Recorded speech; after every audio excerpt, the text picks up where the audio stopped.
আসসালামু আলাইকুম। প্রিয় দর্শক, অন্য মঞ্চের আলোচনায় আপনাদের সকলকে আমন্ত্রণ জানাচ্ছি। আজ আমাদের সঙ্গে অতিথি হিসেবে আছেন সাংবাদিক ও কলামিস্ট জনাব মাহবুব আজিজ। জনাব মাহবুব আজিজ, আপনাকে আমাদের এই অনুষ্ঠানে স্বাগত জানাচ্ছি। আপনাকে শুভেচ্ছা। মাহবুব ভাই, আমি নিজে ব্যক্তিগতভাবে খুবই আনন্দিত যে প্রথমবারের মতো আমাদের এই অনুষ্ঠানে আপনাকে পেয়েছি। এতদিন যে কোনো পাওয়া হয় নাই, এটা আমার কাছে একটা রহস্য। যাই হোক, সেই রহস্য আমি তৈরি আমারও করেছি ভালো লাগছে। এবং এবং সেজন্য আমি নিজেও ব্যক্তিগতভাবে খুব দুঃখিত। যাই হোক, আপনাকে পেলাম এবং আমরা আশা করব সামনের দিনগুলিতে আমরা আপনাকে নিয়মিত পাবো। ধন্যবাদ। মাহবুব ভাই, আমি যে প্রসঙ্গটা নিয়ে আজকে আলোচনা করতে চাই, এটা খুবই একটা আমার কাছে মানে কি বলবো, এটা দুঃখের খবর বলতে পারেন, মর্মান্তিক ঘটনা বলতে পারেন এবং অনেকটা আতঙ্কের কথা বলতে পারেন। সেটা হলো, আমরা দেখলাম আমাদেরই একজন সহকর্মী সাংবাদিক আনিস আলমগীর, তাকে গত রাতে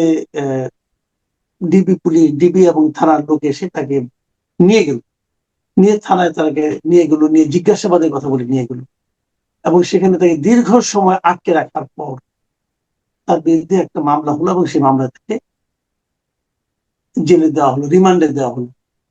তো একজন সাংবাদিককে কেন নিয়ে যাওয়া হলো, এটা আমি কালকে থেকে কিন্তু নানা রকম ভাবে চিন্তা করেছি।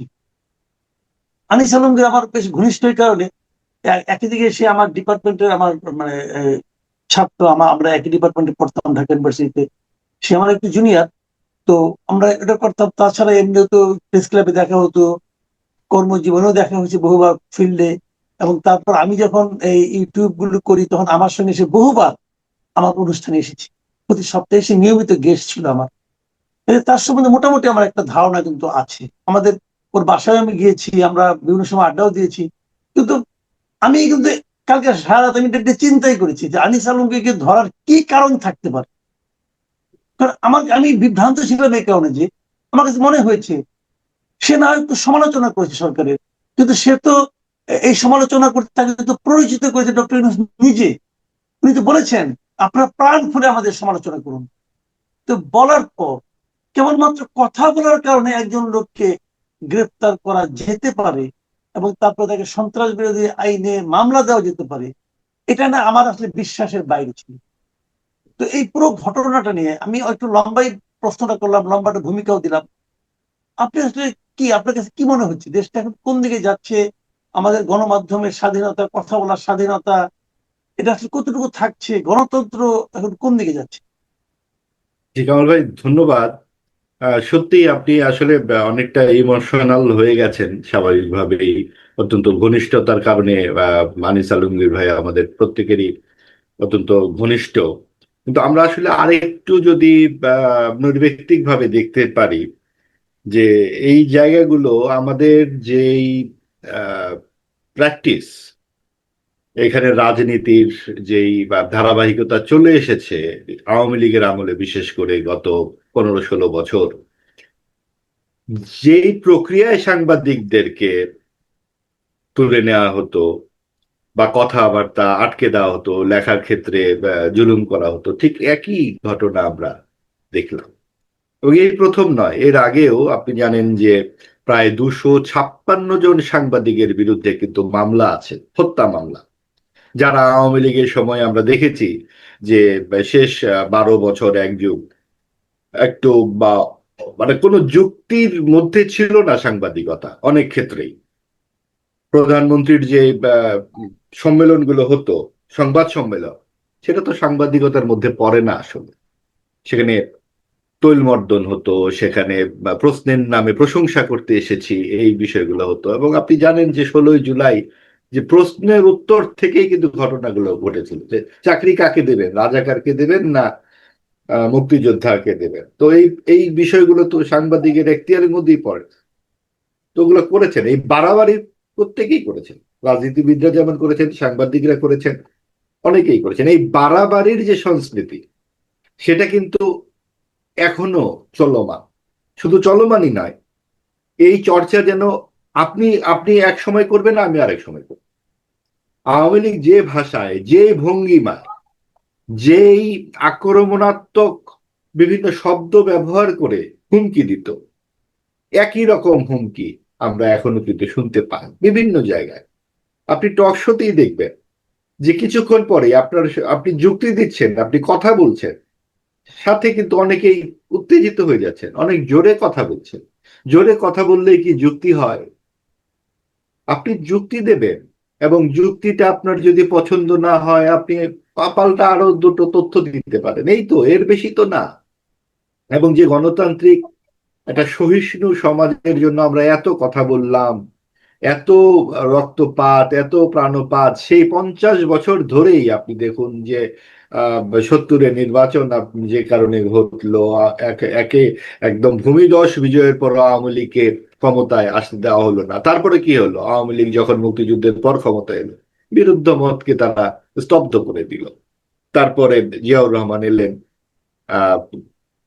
80 দশকে এরশাদ, তারপর তো 91, এই সবকিছু প্রত্যেকটা সময়ে কিন্তু আমরা এই প্রসঙ্গগুলো নিয়ে কথা বলেছি। এখন আমরা যদি সংক্ষেপে এই বর্তমান পরিস্থিতিতে আসি, 24-এর গণ অভ্যুত্থানের প্রধান আকাঙ্ক্ষা ছিল গণতন্ত্র ও বাক স্বাধীনতা। যে গণতন্ত্র, যেটা তিনটি নির্বাচন এক যুগ ধরে আওয়ামী লীগ নির্বাচনগুলো হতে দেয়নি, আমি দামি নির্বাচন, নিজেদের মতো নির্বাচন, রাতের অন্ধকারের নির্বাচন, এগুলো তারা করছে। তো মানুষের আকাঙ্ক্ষা ছিল, এবং সব আকাঙ্ক্ষা একসাথে জড়ো হয়ে রাজপথে নেমে এলো। এবং আমরা কিন্তু বিশ্বাস করেছি, স্বপ্ন দেখেছি, কথা বলতে পারবো, লিখতে পারবো, এবং কথা বলার একটা চল শুরু হয়েছিল, অনেকখানি কথা বলা যাচ্ছিল। কিন্তু আপনি আজকে কি কিছু খেয়াল করলেন যে বেশ কয়েকটা জায়গায় নানান ধরনের সভা সমিতিতে হুমকি দেওয়া হচ্ছে, একে ওকে হুমকি দিচ্ছেন, সে তাকে হুমকি দিচ্ছেন, এই সব কিছু মিলে যেন পরিস্থিতিটা ঘোলাটে। এর মধ্যে কিন্তু তফসিল হয়েছে, দেখুন, আনিস আলমগীরের যেই এই গ্রেপ্তার হওয়াটি বা তাকে তুলে নেবার এই ঘটনাটি, আমার মনে হয় না যে শুধু একটি ব্যক্তির হঠাৎ আচমকা একটি ঘটনা। এটার সাথে এবং আড়ালে পাশাপাশি আর অনেক কিছুই জড়িত আছে বলে মনে হয়, এবং এটার সঙ্গে এই তফসিল ঘোষণারও কোনো একটা সম্পর্ক থাকতে পারে। এটা এটা আমি জানি না, এটা আমার কাছে কোনো তথ্য নেই, কোনো প্রমাণ নেই। তফসিলের পর আমরা চারপাশের একটি আনন্দ ও একটা একটা উচ্ছ্বাসপূর্ণ আবহাওয়া প্রত্যাশা করেছিলাম, যে আইন শৃঙ্খলার পরিস্থিতি হয়তো ভালো হবে, কিছুটা স্বয়ংক্রিয়ভাবে সকল উদ্দীপনা দেখা দেবে। সেটা তো হয়নি, বরং তার পর দিনই কিন্তু দুপুরবেলা ওসমান হাদিকে গুলিবিদ্ধ অবস্থায় পাওয়া গেল, এবং এটা খুব মর্মান্তিক। এবং এটা তো বলা বাহুল্য যে এই এই ঘটনা অবশ্যই তরুণ যারা আন্দোলনকারী, জুলাইয়ের আন্দোলনে ছিলেন, নেতৃত্বে ছিলেন, তাদেরকে ক্ষুব্ধ করবে। এটা এটা যৌক্তিক, সঙ্গত। এবং প্রধান দোষী হিসেবে আওয়ামী লীগ, পলাতক আওয়ামী লীগ নেতারা যে দোষী সাব্যস্ত হবেন, এটাও অযৌক্তিক নয়। কিন্তু সাদা চোখে যা দেখা যায়, এত সাদা সবকিছু কি? এবং আওয়ামী লীগের যদি পলাতক নেতারা এভাবে একের পর এক আরো নাশকতা করে, তো সেই ক্ষেত্রে সরকারের প্রস্তুতি কি ছিল? আমাদের তো একটি গোয়েন্দা বিভাগ আছে, তারা আগে থেকে কি কোনো খবর পায় না? এই পর্যন্ত আমরা যতগুলো ঘটনা দেখলাম, বড় বড় ঘটনার ক্ষেত্রে এই গোয়েন্দা তৎপরতার ব্যর্থতা তো আমাদের খুব চোখে পড়ছে। তো সবকিছু মিলিয়ে আসলে তফসিল উত্তর যে পরিস্থিতি হওয়ার কথা ছিল, তা এই হাদির মতো একজন প্রাণবান তরুণের মর্মান্তিক ভাবে আহত হওয়া পুরো পরিস্থিতিটাকেই অনেক বেশি থমকে দিল। স্বাভাবিকভাবেই তরুণরা অনেক বেশি ক্ষুব্ধ, কিন্তু আমরা আশা করব সকল মহল শান্ত মাথায় স্থিরভাবে চিন্তা করবেন, যাতে যারা নির্বাচন বানচাল করতে চায় তারা যেন সুযোগটি না পায়। আর আনিস আলমগীর সম্পর্কে আমি বলবো যে সরকারের অনতিবিলম্বে উচিত এই ব্যাপারে স্পষ্ট একটা বার্তা মানুষকে জানানো, যে কেন তাকে গ্রেপ্তার করা হয়েছে। তিনি সন্ত্রাস বিরোধী আইনে গ্রেপ্তার হলেন, তিনি সন্ত্রাসের কোন ঘটনার সঙ্গে জড়িত বা ইত্যাদি। রাত 2টোর সময় জুলাই প্রতিরোধ সংস্থা থেকে একজন একটা মামলা করলেন আনিস আলমগীর সহ 4 জনের বিরুদ্ধে, এবং সেই মামলাতে তাকে উঠিয়ে নিয়ে যাবার প্রায় বোধহয় 30-35 ঘন্টা পর তাকে গ্রেপ্তার দেখানো হলো, 5 দিনের রিমান্ডে নেওয়া হলো। একজন সিনিয়র সাংবাদিক, একজন পরিচিত মানুষ, তাকে এই অবস্থাতে, এবং সবচেয়ে বড় কথা প্রত্যেক মানুষের ন্যূনতম যে মৌলিক অধিকারগুলো লঙ্ঘিত যদি হয় আমাদের সমাজে, আমরা আসলে কোথায় দাঁড়া। জি, আরেকটা বিষয় আপনি যে কথাটা বললেন একটু আগে, যে এই ঘটনার সঙ্গে পাশাপাশি অনেকগুলি ঘটনা কিন্তু ঘটেছে, যেগুলি থেকে হয়তো কিছু একটা ইঙ্গিত পাওয়া যাচ্ছে, অথবা আমরা ধারণা করতে পারছি যে ঘটনাগুলি কেন ঘটছে। আপনি দেখবেন আজকে এই সদ্য পদত্যাগকারী যে আমাদের উপদেষ্টা মিস্টার মাহফুজ আলম, উনি একবার আজকে একটা কথা বলেছেন। তিনি বলেছেন যে আমাদের গায়ে হাত দেওয়া যাবে না, একটা লাশ পড়লে আমরা কিন্তু লাশ নেব, অত সুশীলতা করে লাভ নেই, কারণ অনেক ধৈর্য ধরা হয়েছে। এই যে কথাটা উনি বললেন, লাশ উনি নেবেন, লাশ যদি পরে অবশ্যই বিচার হবে সেটা, কিন্তু উনি যখন লাশ নেওয়ার কথা বলেন, তখন এটা কি আসলে আইনের মধ্যে বিষয়টা থাকলো, নাকি এটা বিষয়টা কোন দিকে গেল? এই যে আমি বললাম আইনের মধ্যে থাকলো কিনা, এটাকেই হয়তো ওনারা বলছেন যে অত সুশীলতা করে লাভ নেই। তো সুশীলতা না করে আমরা কি করব? মানে আসলে অনেক ধৈর্য ওনারা ধরেছেন এটা বলছেন। এই এই বিষয়টা আসলে কেমন আপনার কাছে? উনি তো মাত্রই উপদেষ্টা ছিলেন, এখন উনি এগুলো বলছেন কেন? মানে কি ইঙ্গিত করছেন উনি? যে আমরা আসলে এই বক্তব্যটাকে রাজনৈতিক বক্তব্য হিসেবেই দেখতে চাই। আপাতত রাজনৈতিক মঞ্চে অনেক কথাই বলা হয়, অনেক ধরনের আহ আক্রমণাত্মক ভাষা ব্যবহার করা হয়। তো সেইটাই আমরা একদিক থেকে দেখি, তাহলে অনেক বেশি সরল বা এক রকমের সমীকরণ পাওয়া যাবে। যদিও এই ধরনের কথা নিশ্চয়ই মানে খুব গণতান্ত্রিক সমাজে প্রত্যাশিত নয়, যে আইন নিজের হাতে তুলে নেওয়ার যে যদি বারতা থাকে। আমরা এই নেতারা আমাদের তরুণ যারা গণ অভ্যুত্থানে নেতৃত্ব দিয়েছেন, বয়সে তরুণ, এবং সদ্য গণ অভ্যুত্থানে অংশগ্রহণ করার টাটকা স্মৃতি তাদের মধ্যে আছে। বন্ধুদের তারা হারিয়েছেন, এবং হাদি সাহেবও তাদের অন্যতম সঙ্গী, এবং আমাদেরও। আমরা সকলেই কিন্তু এই গণ অভ্যুত্থানে নানাভাবে অংশীজন। আমাদের কি খারাপ লাগছে না? আমরাও প্রত্যেকেই এই ধরনের ঘটনার জন্য মর্মাহত। হাদির মতো একটা তরুণ প্রাণবন্ত যুবকের মগজে যখন গুলি লাগে, এই গুলি কিন্তু আমাদের প্রত্যেকের অন্তরাত্মায় ছুঁয়ে যায়, এবং আমরা ক্ষতবিক্ষত হই। আমরা হয়তো প্রকাশ করতে পারছি না ওই তরুণদের মতো এত ক্ষুব্ধ স্বরে, কিন্তু আমরা কিন্তু ক্ষুব্ধ। এবং আমাদের এই ক্ষোভ সরকারের প্রতি, যে সরকার কি করছে, তার যে স্বরাষ্ট্র উপদেষ্টা, ওনাকে যখন আইন শৃঙ্খলা নিয়ে কথা বলা হয়, উনি পেঁয়াজের দাম 25 টাকা বেড়েছে বলে এটা অন্যদিকে নিয়ে যেতে চান। এই ঠাট্টা তামাশা আমাদের মনে করিয়ে দেয় যে এর আগের 2-3 দফার স্বরাষ্ট্রমন্ত্রীদের কথাবার্তা। রানা প্লাজা যখন ঘটনা ঘটলো, তৎকালীন স্বরাষ্ট্রমন্ত্রী মখা আলমগীর বললেন বিএনপি খাম্বা নড়িয়ে ফেলেছে সকালবেলা, এভাবে। তারপর বিএনপির আমলের এক স্বরাষ্ট্রমন্ত্রী বলেছিলেন আল্লাহর মাল আল্লাহ নিয়ে গেছে। এই ধারাবাহিকতাই যেন বর্তমান স্বরাষ্ট্রমন্ত্রীও রাখছেন। তো এই বিষয়গুলো আমাদেরকে অবশ্যই উদ্বিগ্ন করে, এবং আমাদের এই তরুণ যুবকরা অবশ্যই একটা অসাধ্য সাধন করেছেন। জাতির বুকের মধ্যে যে চেপে বসেছিল দুঃশাসন, স্বৈরাচারী শাসন, যাকে সরানো যাচ্ছিল না। এবং একথাও তো সত্য যে শ্রেণী পেশা নির্বিশেষে এই স্বৈর শাসকের পায়ে সঁপে দিয়েছিল অনেকেই তাদের সবকিছু, মাথা থেকে শুরু করে আর যা কিছু আছে। তরুণরাই কিন্তু পুরো দৃশ্য উল্টো দিকে বইয়ে দিয়েছেন। আমার মাঝে মাঝে মনে হতো যে বাকি জীবনটা বোধহয় এইরকম স্বৈর শাসকের মধ্যেই চলে যাবে। তো এটা হঠাৎ করে অন্তত জুলাইয়ের 19-20 তারিখেও কিন্তু আমি ভাবতে পারি নাই যে এত দ্রুত বুকের উপর থেকে এই পাথর সরে যাবে। কাজে আমাদেরই যখন এইরকম মনে হয়, তো এই তরুণরা অবশ্যই অনেক উত্তেজিত হবেন। স্বাভাবিকভাবেই তাদের বন্ধুর উপরে এত বড় আক্রমণ এসছে, এবং কেউই তো এই আক্রমণের বাইরে নন এখন। তো এই সব কিছু মিলিয়ে তাদের যে প্রতিবাদ, তাদের যে বিক্ষোভ তারা প্রকাশ করেছেন। যারা আমরা সচেতন মানুষ, বয়স্ক মানুষ যারা নীতি নির্ধারণীতে আছেন, তাদের কিন্তু এই পুরো পরিস্থিতিটা আরো ঠান্ডা মাথায় বুঝতে হবে এবং ঠান্ডা মাথায় এই পুরো বিষয়টাকে সামাল দিতে হবে।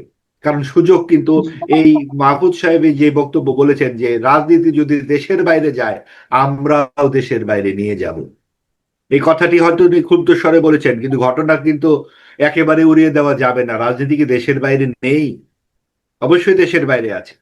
যেভাবে পলাতক আওয়ামী লীগ নেতারা ভারত থেকে ফোর্স করছেন, দিন রাত্রি অনুতাপহীন কণ্ঠে নানান রকম কথা বলছেন, এগুলো কিন্তু খুব যুক্তিসঙ্গত আচরণ কোনোভাবেই বলা যায় না।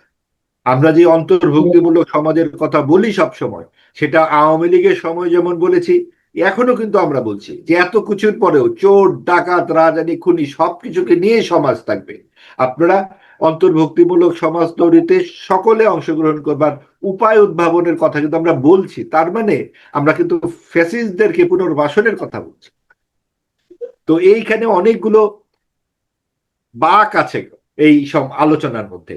এখন আমাদের সবাইকে যদি এভাবে পঙ্ক্তিভুক্ত করে ফেলা হয় যে আমরা শেখ হাসিনা এবং তার ফ্যাসিস্টদেরকে এখানে পুনর্বাসনের এজেন্ডা নিয়ে তাদের কাছ থেকে টাকা পয়সা নিয়ে নেমে গেছি, এগুলো আসলে বাতুলতা মাত্র। কারণ জি। আমাদের আমাদের এখানে পরীক্ষা দেবার কিছু নেই। আমরা অন্তর্ভুক্তিমূলক গণতান্ত্রিক সমাজের পক্ষে বলতেই থাকবো, অতীতে বলেছি, ভবিষ্যতেও বলবো। আজকে যারা আমাদেরকে বলছেন বা অনেককে বলছেন, আনিস আলমগীরকে বলছেন যে তিনি ষড়যন্ত্র করছেন, ফ্যাসিস্টের দালাল, ওই যারা এইসব বলছেন তারা যখন বিপদগ্রস্ত হবেন, আমরাই তাদের পক্ষে কথা বলবো, যেমন অতীতে বলছি। আরেকটা বিষয় ইন্টারেস্টিং আমার বেশ ভালো লাগছে, সেটা হলো যে ডাকসুর ভিপি সাদিক কায়েম, উনি আজকে স্বরাষ্ট্রমন্ত্রীর সঙ্গে দেখা করতে গিয়েছিলেন এবং সেখান থেকে বেরিয়ে তারা একটা আলটিমেটাম দিয়েছেন, এই যে 48 ঘন্টার মধ্যে খুনিকে ধরতে হবে, এগুলো বলেছেন। এবং পাশাপাশি তারা বলেছেন যে উনি স্বরাষ্ট্রমন্ত্রীর উপদেষ্টা পদত্যাগ চেয়েছেন, পাশে স্বরাষ্ট্র উপদেষ্টা দাঁড়িয়েছিলেন এবং স্বরাষ্ট্র উপদেষ্টা বলেছেন যে দাবিটা খুব যৌক্তিক। তো এখন আপনার কি মনে হয় আসলে আইন শৃঙ্খলা পরিস্থিতি কেমন চলছে এবং স্বরাষ্ট্র উপদেষ্টা পারফরমেন্স আপনার কাছে কেমন লাগছে আসলে? স্বরাষ্ট্র উপদেষ্টার পারফরমেন্স নিয়ে তো আসলে যত কম কথা বলা যায় তত ভালো।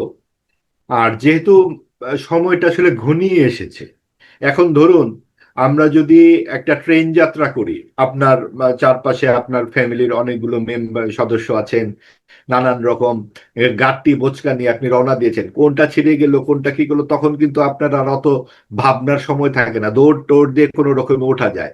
এখন আমরা ওই দৌড়ের মধ্যে আছি জাতিগতভাবেই। কাজে এখন যদি আমরা পারফরমেন্সের হিসাব করতে যাই, এগুলো আসলে সময় ক্ষেপণী করবে এবং এগুলো আরো পরিস্থিতিকে অনেক বেশি খারাপের দিকে নিয়ে যাবে। আমরা ভালো মন্দ মিশিয়ে একটা তো আমাদের পজিটিভ দিক বলতে হবে যে আমাদের যিনি প্রধান উপদেষ্টা বরাবর বলে এসেছেন আমি কিন্তু ফেব্রুয়ারির প্রথমার্ধে নির্বাচন দেব, সেটা কিন্তু উনি দিয়েছেন। এবং তার যে জেস্চার আমরা দেখতে পাচ্ছি, যদি নির্বাচন না হয় উনি বোধহয় থাকবেন না, এটুকু মনে হচ্ছে। মানে উনি কোনোভাবে তালগোল পাকিয়ে থেকে যাবেন এরকম কিন্তু আর মনে হচ্ছে না। অন্য অনেকের মনে হতে পারে, অন্য অনেকের ক্ষেত্রে বোঝে মনে হয় যে থাকলে ভালো, কিন্তু প্রধান উপদেষ্টা কিন্তু একদম পূর্বাপর এক জায়গায় অনড় আছে। কাজে এটা জাতির জন্য একটা ভরসার জায়গা। এবং একজনের কিছু দুর্বলতা অন্যরা মিলে, এবং যেটা হতে পারে আমরা কিন্তু দেখুন 91 ও 96 এর দুটো নির্বাচন আমাদের অভিজ্ঞতা আছে, সেখানে যে রাজনৈতিক দলগুলোর একটা সমঝোতা হয়েছিল, আপনার মনে আছে কিনা, যে নির্বাচনী আচরণবিধি তৈরি করা হয়েছিল, যে যদি কোনো গন্ডগোল বাধে তাহলে প্রধান তিন জোট তাদের নেতৃবৃন্দ নিজের আলোচনা করে এগুলো সামাল দেবার চেষ্টা করবেন, এবং এটা কাজে এসেছিল। এখনো সময় আছে, 2 মাস সময় আছে নির্বাচনের দিন। প্রত্যেকটা যেহেতু ডক্টর ইউনূস অনেক বিষয়ে কিন্তু অনেক আলাপ করছেন, সংস্কার নিয়ে এতগুলো কথা হলো, এবং সংস্কারের অনেক কিছু কিন্তু ভালো উদ্যোগ, যেমন অনেক নেতিবাচক দিক আছে, ইতিবাচক দিক কিন্তু অনেক বেশি। এবং এই আমাদের যে রাজনৈতিক একটা অনেক পুরনো জগদ্দল পাথরের মতো কিছু চিন্তা রাজনীতিটাকে নিয়ন্ত্রণ করছিল, সেখান থেকে বেরিয়ে আসার কিছু পথ আমরা সংস্কারে দেখতে পাচ্ছি।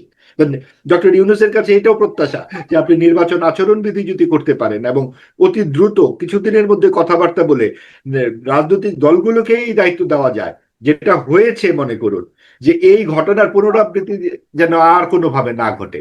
এক হাদি সাহেবের উপরে যেইটা ঘটনা ঘটেছে, আশা করি তিনি ফেরত আসবেন, কিন্তু আর কারো গায়ে জানি কোন রকম আহ অত্যাচারের চিহ্ন আমরা দেখি।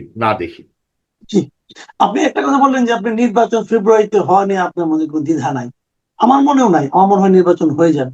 কিন্তু নির্বাচনের কোয়ালিটিটা কেমন হবে? যেমন প্রধান উপদেষ্টা বলেছেন ইতিহাসের শ্রেষ্ঠ নির্বাচন তিনি উপহার দিবেন।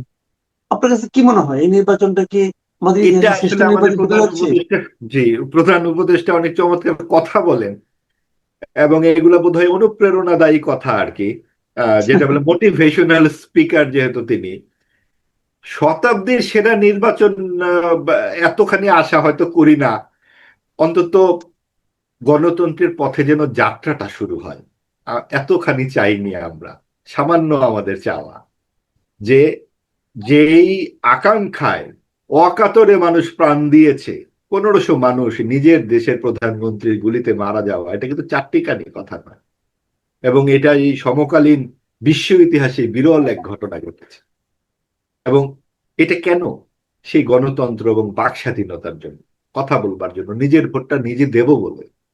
তো ওই জায়গায় ওইটুকু আপনারা করেন, আমাদের শতাব্দীর সেরা নির্বাচনের প্রয়োজন নাই। কিন্তু এই অন্তর্ভুক্তিমূলক নির্বাচনের যে প্রত্যাশা, সেটা হয়তো এবার পুরোটা পূরণ হবে না, কিন্তু এটা শুধু সরকারের দোষ দিলে হবে না। এটা কিন্তু আওয়ামী লীগ সহ যারা 14 দল, জাতীয় পার্টি এবং অনেকেই কিন্তু ঠিক সহযোগিতা পরায়ণ কি মনে হলো, যে যেই সমস্ত নেতারা এখান থেকে পালিয়ে গেলেন, তারা তো তাদের আত্মীয় স্বজন, ভাই ব্রাদার সবাইকে নিয়ে চলে গেছেন। শেখ হাসিনা যে পালিয়ে গেলেন, তিনি কি একবারও ভেবেছেন যে এখানে তার এত কোটি কর্মী সমর্থকদের কি ঘটবে? ভাবেননি তো, তিনি তো তার পরিবারের কথা ভেবেছেন। কাজে এই যে নেতৃত্ব, এই নেতৃত্বের ছায়ায় কি করে একটা অন্তর্ভুক্তিমূলক নির্বাচনে আওয়ামী লীগ অংশগ্রহণ করে, এগুলো তো ভাববার বিষয়। কাজেই আমরা তো বলছি, অবশ্যই বলেই যাব যে অন্তর্ভুক্তিমূলক নির্বাচন, তারপরেও কিভাবে করা যায়, কিন্তু শাস্তি এবং অপরাধ, অনুতপ্ত হওয়া, এগুলো অনেক বড় রকমের প্রশ্ন। আপনি যদি আমার উপরে এমন আচরণ করেন যেটা কোনো যুক্তির সঙ্গত আচরণের বাইরে, আপনি আবার যুক্তিসঙ্গত আচরণ কি করে প্রত্যাশা করবেন? কাজেই এই বিষয়গুলো খুব কঠিন। এই কঠিন পরিস্থিতিতে আবার বিএনপি, জামাত, এনসিপি যা করছে, সেগুলোও কিন্তু আবার সব যুক্তির বাইরে অনেক কিছু তা করে ফেলছেন। আপনি দেখুন যে সংস্কার ইয়েতে যে 30টি জাতীয় ঐক্যমত্য কমিশনে 30টি দলকে নিয়ে সরকার কথা বললেন, তাই তো? সেই 30টি দলের 7-8টি দল ছাড়া অন্য দলগুলোর দ্বিতীয় বা তৃতীয় নেতাকে আমরা চিনি না। তো সেখানে হতে পারতো যে ন্যূনতম কিছু সংস্কারের কথা, যেটা আমাদেরকে স্বৈরাচারী শাসন ব্যবস্থার দিকে আমরা যাতে না যাই, এরকম অনেকগুলো কথা নিয়ে আলাপ হয়েছে, অনেকগুলো সংস্কারের কথা হয়েছে, এগুলো ঠিক আছে। কিন্তু সংবিধানের মূল স্তম্ভগুলোতে আপনারা হাত দিচ্ছেন কেন? কেন ধর্মনিরপেক্ষতা ও সমাজতন্ত্রকে ছুঁড়ে ফেলে দিতে হবে? তাহলে তো বাংলাদেশপন্থী যে রাজনীতি, বাংলাদেশ মানে কি সেটাই তো আর থাকে না। ভারত হিন্দু রাষ্ট্র, পাকিস্তান মুসলিম রাষ্ট্র, বাংলাদেশ কি রাষ্ট্র? অসাম্প্রদায়িক রাষ্ট্র। কিভাবে হলো? 71-এর মুক্তিযুদ্ধের মাধ্যমে হলো। তাহলে 71-এর মুক্তিযুদ্ধে অর্জিত যে প্রধান স্তম্ভ, তা কেন ফেলে দিতে হবে এই সরকারের? ডানপন্থীকে, ডানপন্থীদেরকে কেন এত প্রশ্রয় দিতে হবে? আমরা যদি ইরাক, সিরিয়া, লিবিয়া, ইয়েমেন, এই দেশগুলোর সাম্প্রতিক ইতিহাস দেখি, আমরা কি ওই মিছিলে সামিল হতে যাচ্ছি? এই আশঙ্কা কি আমরা একবারে উড়িয়ে দেব? এবং সেই ক্ষেত্রে বিএনপি, অন্তত বিএনপির নেতৃত্ব তো কিন্তু আরো জোর গলায় এই কথাগুলো সামনে আনতে পারতো। জামাতের কাছে আমরা এটা প্রত্যাশা করি না, কিন্তু এনসিপির কাছে তো প্রত্যাশা করি নিশ্চয়ই। এই তরুণরা যদি মুক্তিযুদ্ধের আদর্শকে রাখবে বলেন, এটা তো আমাদের সন্তান। কাজে সবকিছু মিলিয়ে অযৌক্তিক আচরণ কিন্তু প্রত্যেকেই করছেন, এবং এটার কারণ আমার কাছে মনে হয় ফাঁকা মাঠে গোল দেবার চেষ্টা সবাই করছেন। যে জি, আওয়ামী লীগের অনেক ধন্যবাদ। ভোটগুলো, আওয়ামী লীগ যদি না থাকে তাহলে সুবিধা হয় আমাদের, এটাই। জি, অনেক ধন্যবাদ, অনেক ধন্যবাদ আপনাকে। আপনি আমাদের এখানে প্রথমবারের মতো এলেন, আগামীতে আপনাকে পাবো এই প্রত্যাশা থাকলো। প্রিয় দর্শক, আপনারা শুনলেন সাংবাদিক ও কলামিক জনাব মাহবুব আজিজের বিশ্লেষণ বিভিন্ন বিষয়ে। আপনাদের কেমন লাগলো আমাদের লিখে জানাবেন। আগামীতে আরো কথা হবে ওনার সঙ্গে। ভালো থাকবেন আপনারা। আল্লাহ হাফিজ।